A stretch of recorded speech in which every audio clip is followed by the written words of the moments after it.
to start. Thanks for joining Toni and I here this morning. I'm Paul. We're going to talk about something that we call security automation.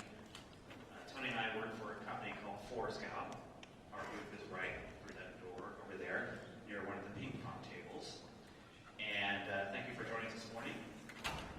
Basically, I'm going to give you a little background on what GrrCON's all about, and also some of the issues that you face or may face in the future. Essentially, how do you have visibility to everything that's going on, whether it's at your own home or at your corporate network or wherever you work? How do you know that everything that's on that network or the people who are connecting to your network, they actually belong there?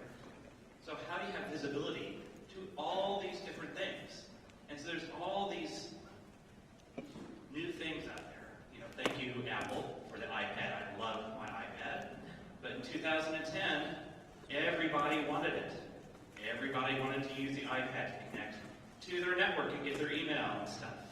But that caused havoc with the people who actually have to control that access. And consequently, they had a whole new set of issues to deal with because of this introduction of this new technology. And it's not stopping. The mobilization of applications and devices and people wanting to use those things to connect their work networks is only increasing. And the reality today is that there's a huge percentage of devices and applications that people are running on these devices that you don't know about because you don't have visibility to them. And you don't know what you can't see.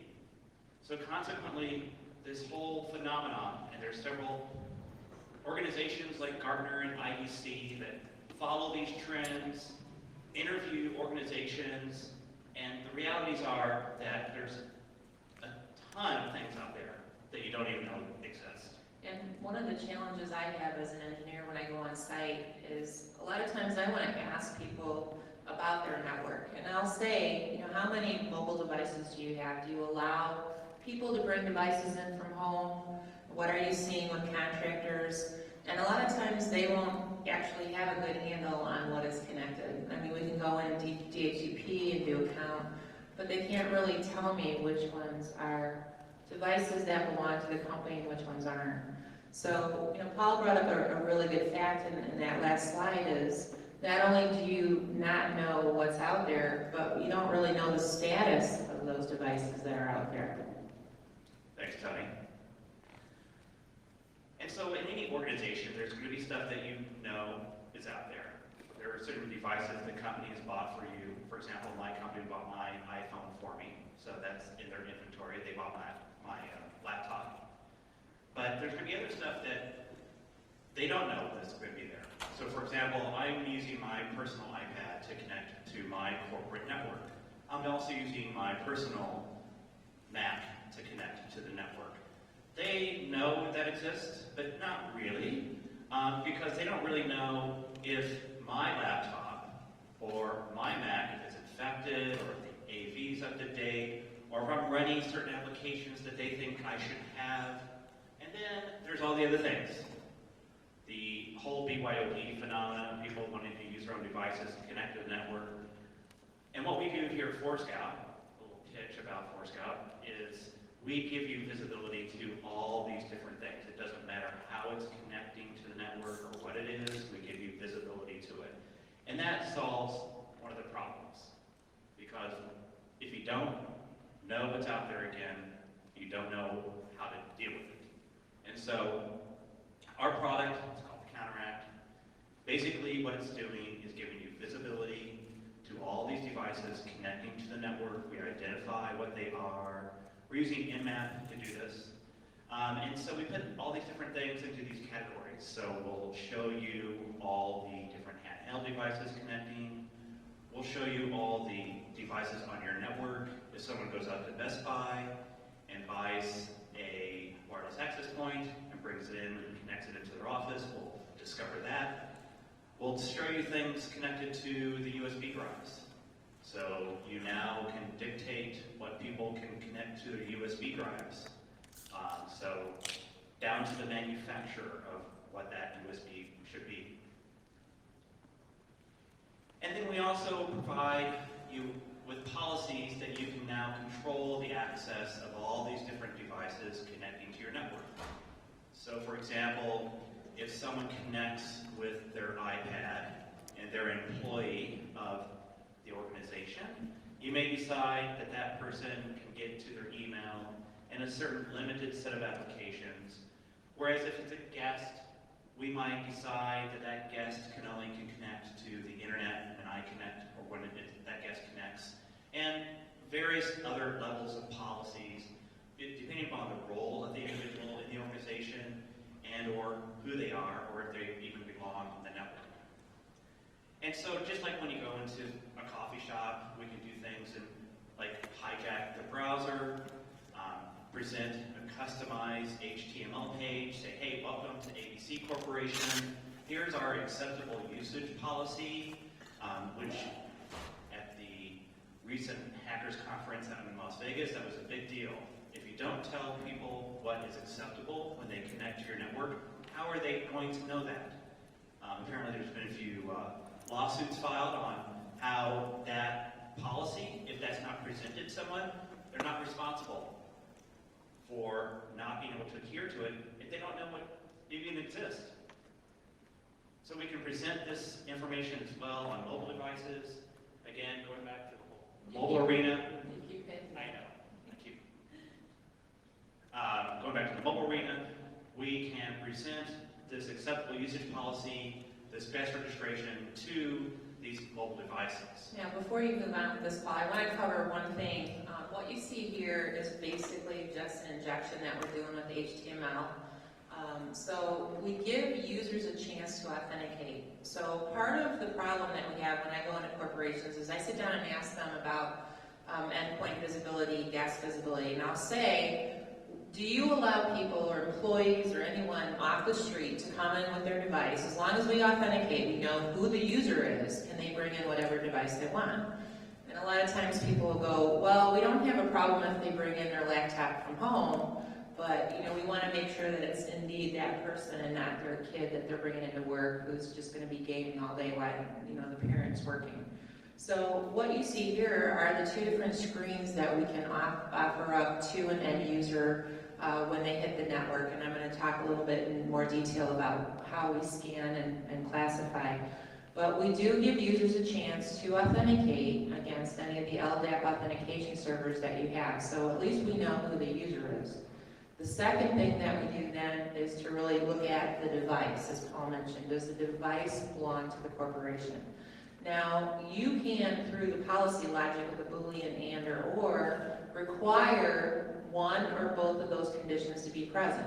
So not only do we want to see that it's you, the user, but we also want to see that the device that you're on is a corporate issued or sanctioned device. So that way you have the choice, and if it's not, we can just offer up the guest registration at that point if they fail that decision tree. Thanks, Tony.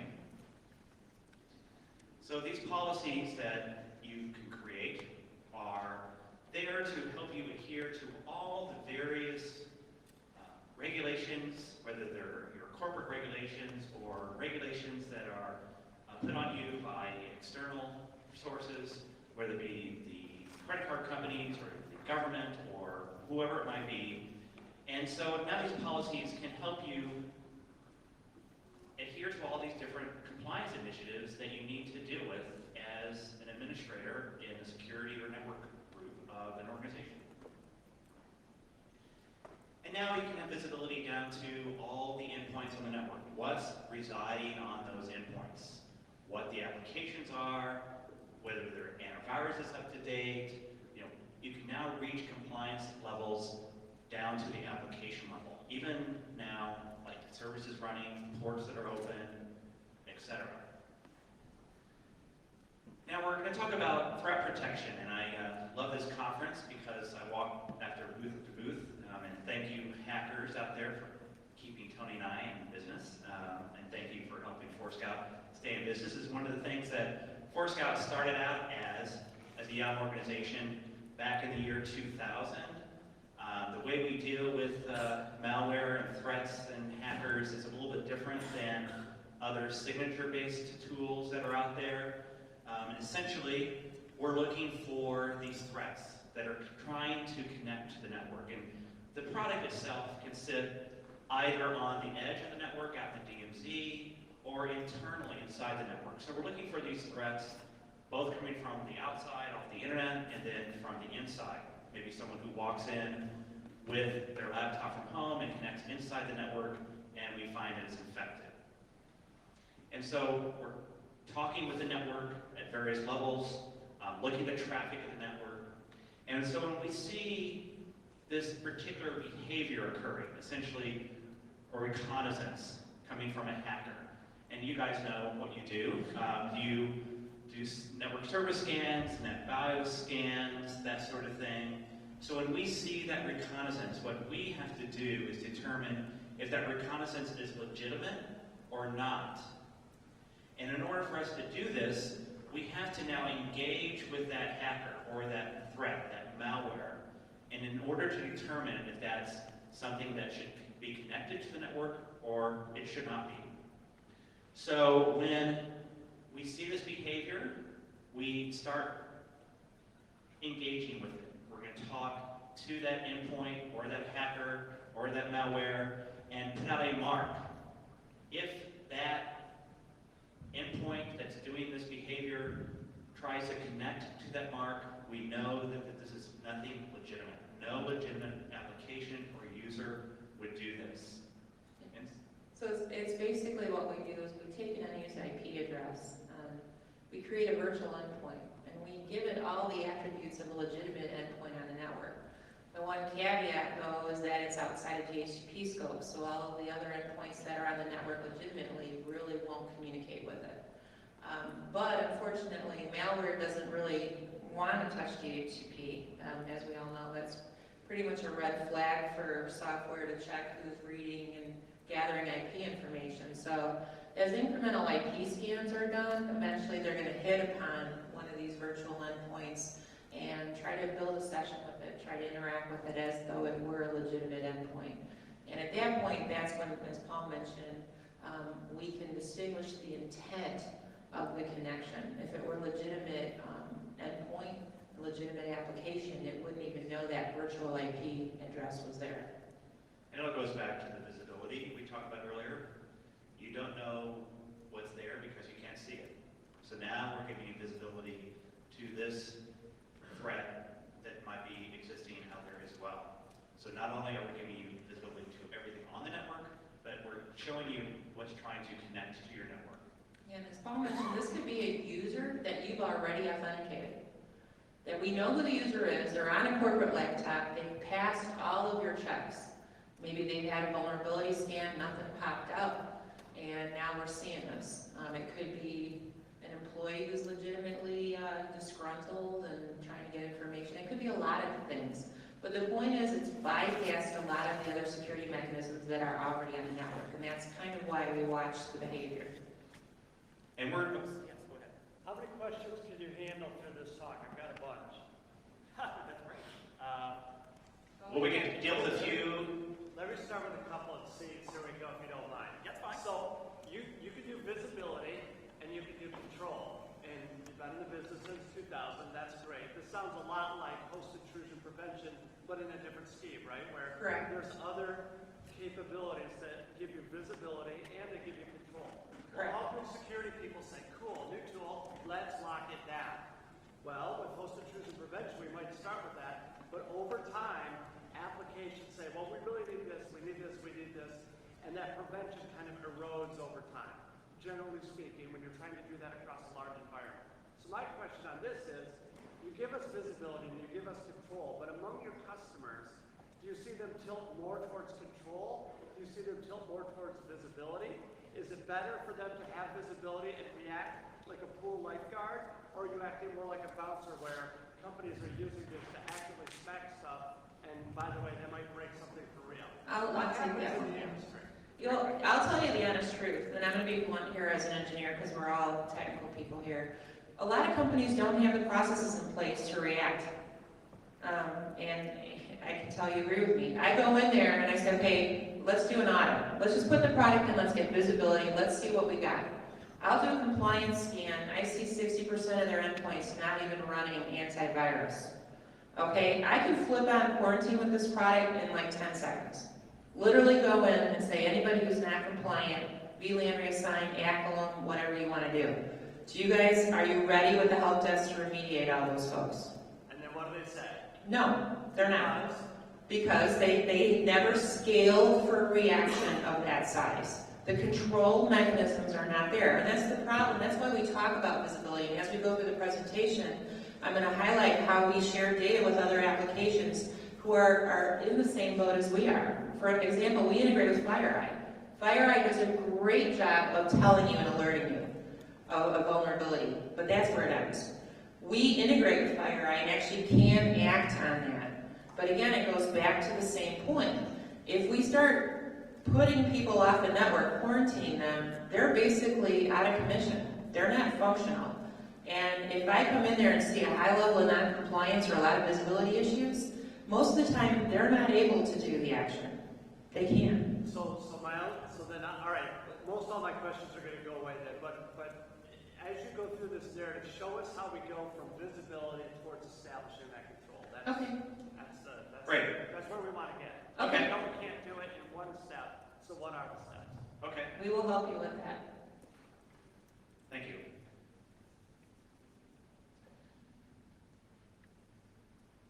So I'm going to hand this off to Toni, Okay. and we're going to talk about how we integrate with other technologies and some of the processes that we see our customers taking when they are deploying a technology such as this or grappling with the issues that we see.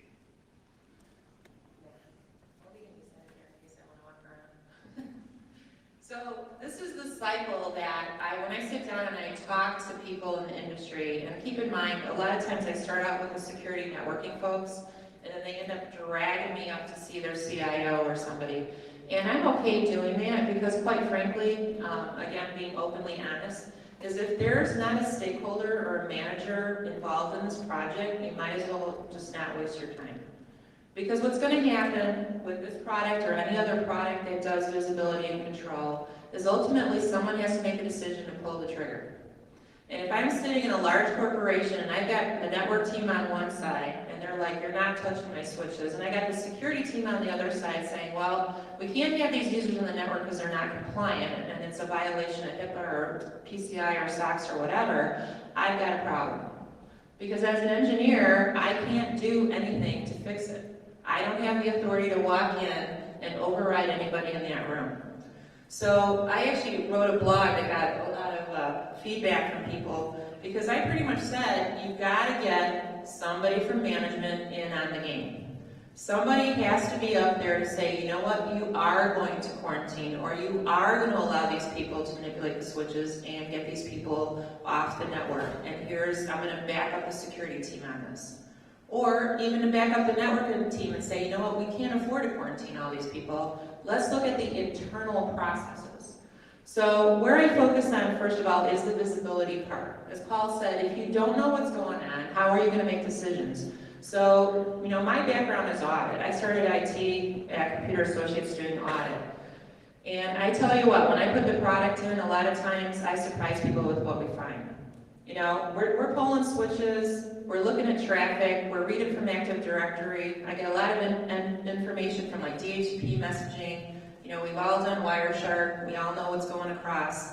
A lot of good information there, but we put it all in one place to look at it. And I sit down with them and I said, let's take a look at what we got. Let's take a look at what we're seeing in terms of compliance. Let's take a look at what we're seeing in terms of different types of endpoints. And if I start seeing something that looks really bad, I'm going to sit back and I'm say, what is the process that is broken that has led us to this point? Why are we seeing 25-30% of your endpoints not even running antivirus? You know, is there a problem? Do you have a really mobile workforce? Are people not connecting? Is there an issue with their laptops? What is going on? Let's fix the process. Before we even leave that visibility part, let's look at the processes behind it. The next step then is really looking at the authentication. You know, what have you got out there, as Paul said? Is this a corporate device? Is this a BYOD device? What is it? Who's behind it and what type of device is it? And then as we're collecting all this information, I'm going to go into some of the integrations that we have. You know, we share it. We do enforcement, we do remediation. Some of it we do on our own, some of it we pass off. But that is really valuable to products that can't do remediation enforcement. Because now they have another product that they can throw the ball to and say, hey, we found the vulnerability. We found the risk. We need you to actually do the enforcement or remediation on our behalf because we don't have that functionality. So what you're seeing is a trend that is changing within IT. It used to be there were all these silos. You know, you had an AV product, you had a vulnerability scanner, you had a remediation system. Everything was separate. And now, finally, the API hooks and the SDKs are out there for vendors to really start working together. And you can take your best-of-breed products in each vertical, in each silo, in each area, and now integrate them and get them to share the visibility information that they're gathering. And that's really where I'm going to talk about the rest of the time. Because that leads you to the network enforcement stage. You know, if I can get you to be 80% compliant, 90% compliant, if we're only talking about quarantining 10% of your users, that's a lot easier to handle than 30, 40%. And typically that's what I see. Because again, people they don't have visibility on what's going on. So how can we expect them to be able to remediate and quarantine? Because they don't know what's out there. So the remediation part of it really goes back again to agreements between the different groups within an organization. If I quarantine someone, how long are we going to give the help desk to work with that user to remediate them? What about the desktop team or the operations team? You know, again, the bigger the organization, the more teams we have. I actually like working with small to mid-size because it's usually 5 or 6 guys. IT groups are already spread really, really thin. We don't have a lot of bodies anymore. So our product will notify you. It will send you emails, it will send you alerts, it will send you reports. So if you don't want to do remediation or quarantine, we can at least notify you of what's going on. So how do we do all this? Going a little bit more into the background of it, we're working with the network. We're working with your WAPs, your switches, your concentrators. We're monitoring to see which ports are coming up and down. We're wanting to see also the traffic fingerprint, you know, who's doing DHCP requests, ARP traffic, NetBIOS traffic, who's entering and leaving. Then we need to classify, as Paul said, we look at a combination of Nmap, we look at traffic, we look at DHCP traffic. We get a lot of information just from what's going across the wire. Then we confront the endpoints that are what we call user device driven. Mobile phones, Windows, Mac, Linux. Once I've confirmed something as a printer, it's a waste of my time to go back to it and see if it's authenticated. So I'm going to go back to the Windows device and I'm going to see if it's domain member or not. If it's not, right at that point I can make a decision, knock it off the network. We work again directly with the switches, we can do VLAN reassignments, we can do dynamic ACL, we can do traffic-based firewalling. Again, get them off of production and out of our hair. We can do that fancy guest registration that Paul talked about. That's basically just intercepting SYN, SYNAC, and injecting our own HTML. But again, you're in control now. So what we're left with at this point are the corporate devices that we can control versus the unmanaged devices that we can't. Now, if you have a contractor, obviously you have to get permission to inspect them. If you're going to be giving them access to your network, you better know what's on their PC. Or if it's an employee that you've so wonderfully given access to bring their own laptop from home, that their kids play on. My daughter goes to all these cute little websites to bake cookies and do all this stuff. I mean, I find more crap coming from her little gaming sessions on my PC than any of the stuff I do. And I'm goofing around. But I get on the network and I see all this traffic coming from this one application, and it's this cute little cookie application that's going around sniffing my network. So I actually have the product running in my lab and I do packet captures, and it's amazing what those little cookie apps can do. So we get the unmanaged off, we look at the managed devices, and we check them out. We pull information off of them and we put it into our database. And that information is presented to you so that we can look at it. And we also look at the user, and we pull information from AD or from LDAP. So now you know the device, you know the user, you know all the attributes. Do they have a certificate? What programs are they running? What services are running? What is actually there? And now we have what we need to be able to make decisions. And that's really important to us because that database right there is gold. Not only to us, but to any other application that needs that information. We actually have the ability with our product to share what we find with other apps that don't have complete visibility. Let's look at agent-based solutions. Okay, encryption products, AV products. What happens if the agent's not there? What happens if the agent's been crippled? Maybe a service isn't running or there's something else keeping it from working.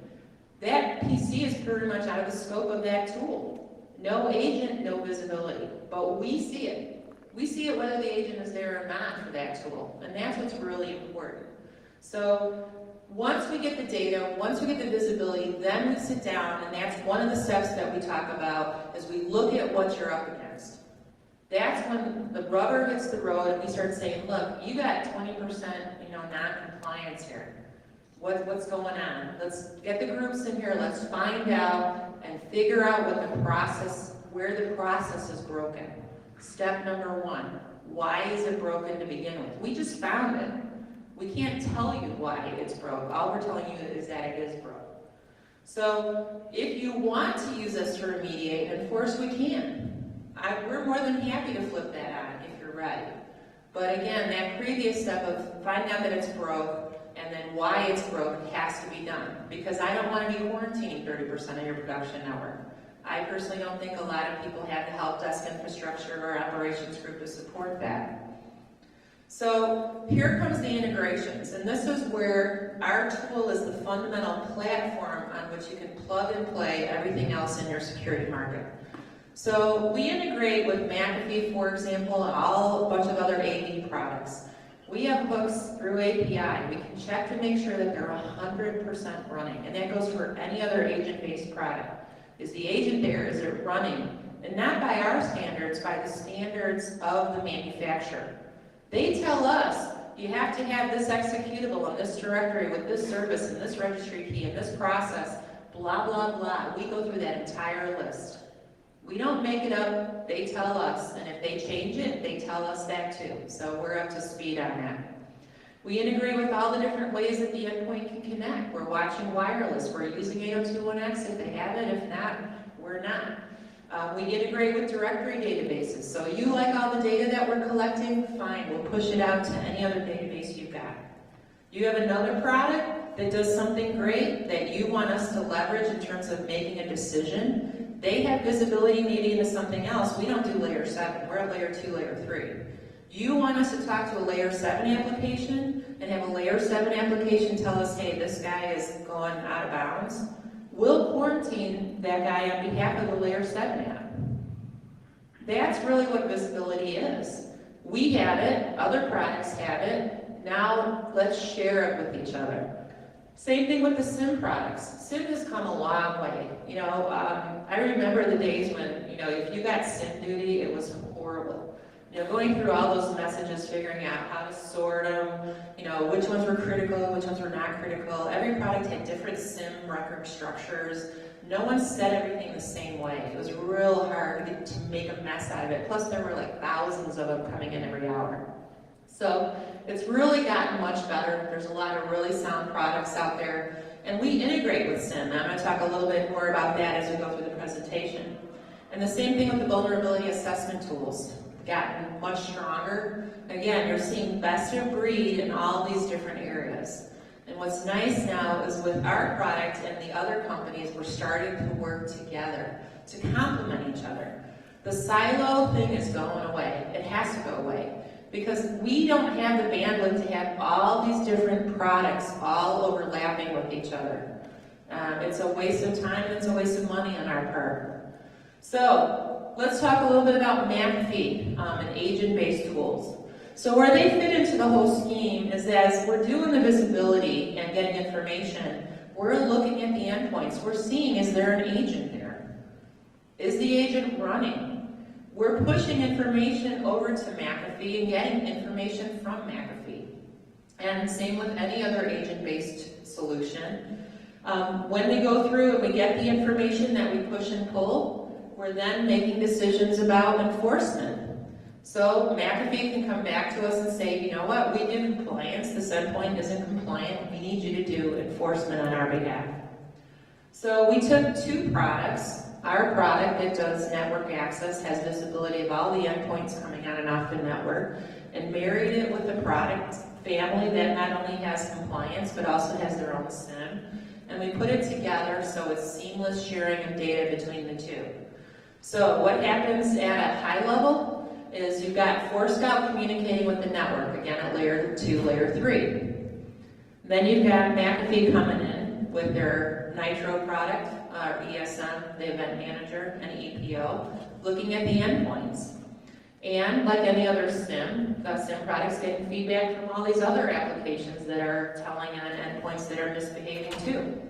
So we're basically the enforcement remediation arm for EPO and ESM. Let's take a look at vulnerability assessment. Here's another integration. Where does that fit in the cycle? Same place. We go in and we look at endpoints, but you know what? We're layer 2, layer 3. We're not looking at apps. We're not looking at behaviors outside of the threat protection Paul talked about. We leave it to the big guys in the space. So we will share information and push information to them. Hey, FireEye, we saw an endpoint over here that just came on the network, and we're seeing some threat information come from it.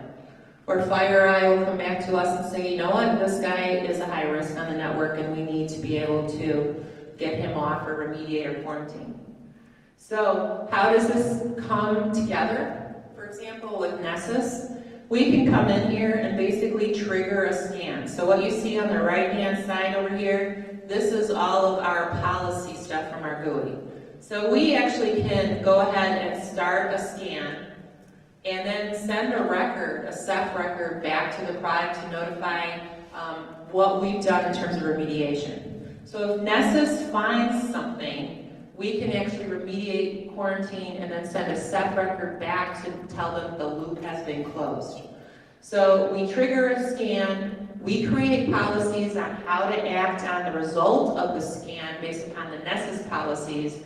We report on what we find, we report on the status, and we basically push data back to Nessus. So now, not only are both products doing what they're supposed to do, but they're also sharing the status of the endpoint the entire time. There's a vulnerability, we remediate, we quarantine, we tell Nessus we took care of it. So it's again a symbiotic relationship between the products. So when you go in and actually look at the data through the API that we have set up, we have what we call a property list. That's basically our API hook between the products. And you can go in and you can maximize exactly what you want to look at. You can look at the severity. Maybe you want to make a decision to only quarantine or remediate based upon severity. We can do that. That's real easy to do, and that's usually what I recommend, going back to that whole control thing again. If you've got a lot of people who are not current or who are vulnerability on the network, are you ready to fix everybody at the same time? Chances are you probably aren't.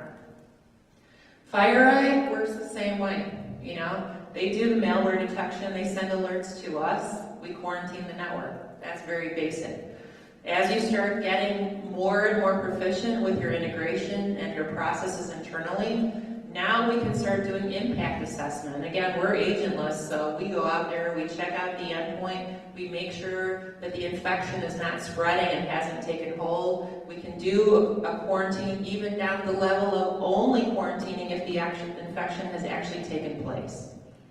Now, it's up to you if you want to take that chance and wait for the infection. Some of them are a lot harder to get off. But again, you're in control now. You have the visibility to not only see that the infection is there, but you have the right to wait until the infection actually starts to take hold on an endpoint if you want. And then we can even go down to the level of blocking the malicious code. The enforcement mechanisms that we offer are very, very granular. So you're still going to have a user who's on the network working, probably not even aware that they have a vulnerability to begin with, and we're working with FireEye in the background to basically protect the network from that one vulnerability. So here you see a classic integration of two best-of-breed products. So what are the benefits? Well, we can block the infected host. We can block the propagation, which is the biggest issue we all face. We can block the data from leaving the network. You want to talk DLP? Data leakage, phoning home is the biggest threat. Yeah, they got the data. Yeah, they infected our PC, but don't let them push the data off your network and share it with somebody outside of the infrastructure. We can actually go ahead and check the impact assessment. Did it actually occur? And then work on the remediation. For Scott, we don't do remediation. We'll pass it off to your remediation system. We can help the user and say, here, click on this link, here's your remediation server. Well, here's Microsoft.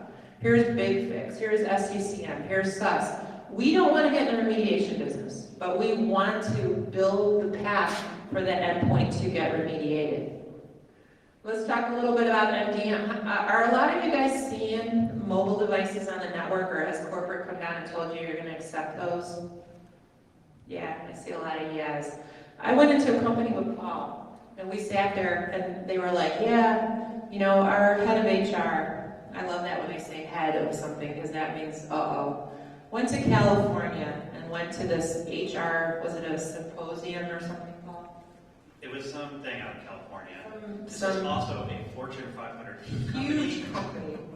And the HR person went to this symposium, and they said, you know what, we find through all these studies that we did, that if you let employees have their own laptop, they're more productive. So if someone wants a Mac, let them have a Mac. If someone wants a tablet, let them have a tablet. Let them, empower them to work on whatever environment they want to work on. So the HR director came back and said, I really like that. I want to empower my people. I live in the Chicago area. We're kind of more Midwestern, right? Everyone on the West Coast is all New Age. I like that. We're going to bring a little of that back to the Midwest. So they set up this whole program, buy your own device. Instead of bring your own device, buy your own device. Big, beautiful banners, lobbies, amazing, IT freaked. Yeah, they basically gave every employee a stipend and said, here's money, go off and buy your own whatever. Go to the Apple store, go to the Microsoft store. And I said, well, that's great. How are you going to manage all those devices? And the IT people were like, and I asked them, did HR come to you guys? Did HR go to your head of IT, your CISO or CIO or whatever you call them, and talk to them about the impact of this on network security? Nope. Just went out there and created this HR policy, and here's the IT guys calling us going, what the heck are we going to do? And I said, well, that's a good question. First of all, I would fire the HR guy because he's obviously operating in a bubble. But it's a great philosophy, but BYOD is here. And this was, what, 2 years ago? Maybe? 3 years ago? Before BYOD was a buzzword. Now it's everywhere. So what has cropped up in our little IT world now is MDM. The Magic Quadrant for MDM Gartner just started, what, 2 years ago? 2 years ago? 2 years ago. 67 vendors in the space right now. Like every other new market, everybody wants to control the mobile phones. So what we basically did is we worked and decided to integrate with the MDM vendors because you know what? They're here, and for right now, I don't think they're the most secure. When I was at Black Hat, I sat in on a session of hacking MDM. Right after the session where I learned how to hack into my own smart TV, so I went home and quickly locked that down. But basically what they did was they had good on the screen, and they stayed a split screen. And then they had their own laptop on the other half. And Good's famously known for their containerization and secure document storage. So they basically showed the vulnerability when the guy was opening and downloading the containerized doc. He intercepted it and opened it locally on his laptop in the other window. And then of course he said, well, this isn't Good. This is nothing against Good. We can do this with every MDM. And I just sat there and the good guy ran up on stage and goes, but we fixed it. So we all know how that works, you know, they fix it, we break it, they fix it, we break it. But the bottom line is everybody's putting all their money into MDM, and there's still a long way to go. It's a new market, people are buying up other people in the market, etc. But what we did was we hitched our wagon to the people in the Magic Quadrant, people who have proven their technology. So basically what we do, these are the 4 or 5, you notice Good isn't on there yet. They basically don't have any API hooks. They decided that their product is so good, hence the name, that they don't want to integrate it with anybody. So we're working on that right now. But what do the MDM products do? The MDM products hook into your back-end infrastructure. You know, people, when you buy an iPhone or iPad like Paul did, what did you want access to, Paul? My email. Email. Most of the time that's what people want, email and calendar. That's it. That's, you know, they're not going to access corporate data most of the time except email, but, you know, we know about data leakage. So they integrate on the back end with authentication with their BlackBerry web server, all of that. And then they obviously support all the different mobile devices. So what we do is we piggyback on top of what they do. We don't want to design agents for every single mobile OS out there. So we leave it up to the MDM guys to do that. At the same time, the MDM guys have to enroll every single device that's been approved. Talk about a nightmare, Mac whitelisting. You know, this is an application that controls mobile devices. And again, like any other agent-based solution, if there's no agent there, they can't see it. So they look to Forescout. Why? Because we see, again, we have visibility into every device that's connected, whether it has an agent on it or not. So what we do is we're monitoring the wireless access points. So when our little Android buddy hits the WAP, we see it, and we classify it and go, oh, it's a mobile device. So we pass it over to the MDM server and say, what do you want to do with this guy? The MDM server turns around and says, yeah, we don't really want this guy on the network, so we knock him off. We basically will use 802.1x on the wireless, or we'll use SNMP, whatever you want. Now, let's say the MDM guy comes back and says, you know what, let's enroll him. He's one of the good guys. So we, at Forescout, actually assist with the enrollment process because we do a captive portal. So we get that endpoint to go through the enrollment process and get that cute little MDM agent on that mobile phone. Once the agent is in place, the agent does what it does best. Again, we don't want to reinvent the wheel.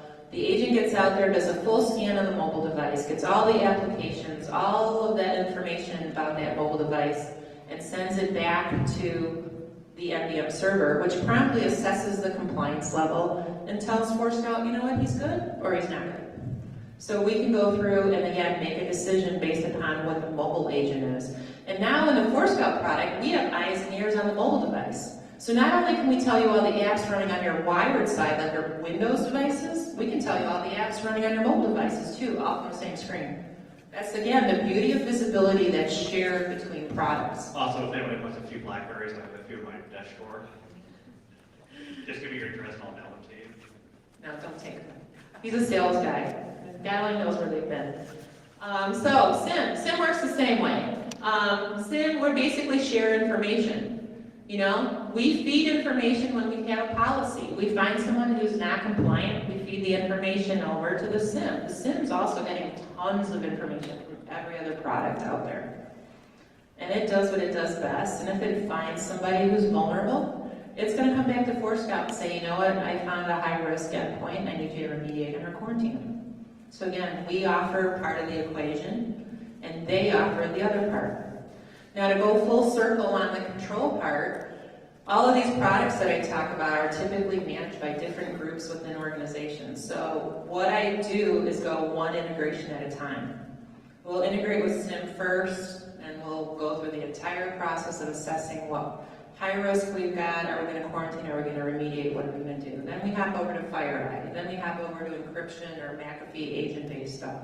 So we pick our fires one at a time, and that a lot of it depends on the different groups that you find within companies. If it's one IT group that manages all of them, that's so much easier than if I got to go to all these different groups because they all have their own little power domes going on and they all want control. So I'm going to pass this back over to Paul. So I'm done with the technical part. He's going to wrap up with who we are. Thanks, Tony. We'll talk a little bit about who our customers are, basically who we are. At the beginning, I mentioned we've been around since the year 2000. We're currently a private company. And in 2006 is when we introduced our network access control software. That's the product we've been talking about today. All the integration that we've created has happened over the last 7 years with those other organizations. And today our customers include organizations like the U.S. Army, the U.S. Air Force, large Fortune 500 companies. A lot of companies, to go back to the question that came up from the gentleman back there, when they put the product in, they never, ever turn on any enforcement. I have an account that, right away, I have an account that's been using our product for a few years, that's down in St. Joe, Michigan, and they simply wanted to have visibility. That's all they wanted. They were buying companies up in China and elsewhere, so they put the product in. The software sits in their data center in St. Joe, and from there they're able to see all 65,000 devices or whatnot that are on their network worldwide. Because we're talking with their switches, seeing those endpoints connect, and do that classification. And that was a huge benefit to an organization where the staff sits down in St. Joe, but is responsible for a worldwide organization. And now we have over 1,400 customers using our technology. Other accounts include SAP, just a big worldwide rollout of our product. A lot of financial institutions. Healthcare, of course, is a big vertical market for us. Healthcare is unique in that the type of device that's on a network such as that is so varied. A lot of clinical devices. Again, they just want to know what's on the network. We have been analyzed and rated by a lot of the guys out there who do this for a living. The Gartner Group has put ForScout up into their leaders category. For the second year in a row, we're up there with Cisco. So there's a bunch of people in the market. And Forrester and whatnot see us as being a leader in the market. If you guys want to see these reports, you can go to our website and you can download the reports. And basically, our customers have come back to us after installing the product and have given us reasons and ways they've saved money. A significant thing that we do in order to help save money is at the help desk. We shorten the process of diagnosing problems, and thus the amount of time it takes from seeing the problem and then resolving it has been shortened dramatically. And we've been seeing that from smaller organizations, medium-sized organizations, to some of the largest networks in the world. And we also now give you exactly what your assets are. We can tell you exactly what the hardware is out there. Is it Lenovo? What the NICs are? So if you want to do a hardware inventory in addition to seeing what the applications that are out there, we'll give you an inventory horizontally across the network. Huge benefit that you see it all from one pane of glass now. And Toni and I are out over there, so if you guys want to come by and talk with us, we'd be more than happy to talk with you. If you want to learn more about the technology, we'd be happy to go into that too. But thank you all for joining us today. Yeah, we also have eval versions of the appliance, physical or virtual available. Even if you're not looking at buying NAC, put it in, play with it, take a look at what's on your network, and you might just find some stuff that might justify the NAC project anyway. And our business partners, we sell our product through several types of channels. They're always looking for strong individuals who are very knowledgeable about hacking, pen tests, vulnerability assessments, that sort of thing. So if any of you out there are looking for a job or have a friend who's looking for that job, come over and talk to us. We can hook you up with some of the people who are out there looking for experienced people, or even people who don't necessarily have a lot of experience but need the strong technical assistance. So thanks for your time. Have a good day.